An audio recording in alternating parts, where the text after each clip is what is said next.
بس تحذير، المسمارين دول لو لعبت فيهم وانت مش فاهم هتبوظ المكنه.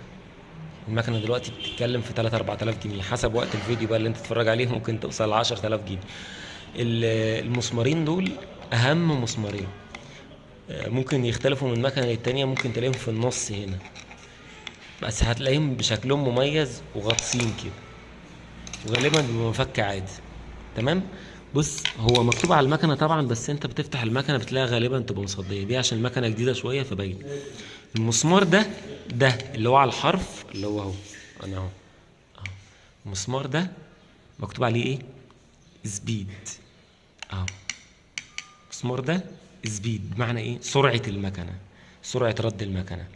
والمسمار ده اهو اللي هو التاني اللي هو من جوه مسؤول عن زاويه الميل، بمعنى ايه؟ ان الباب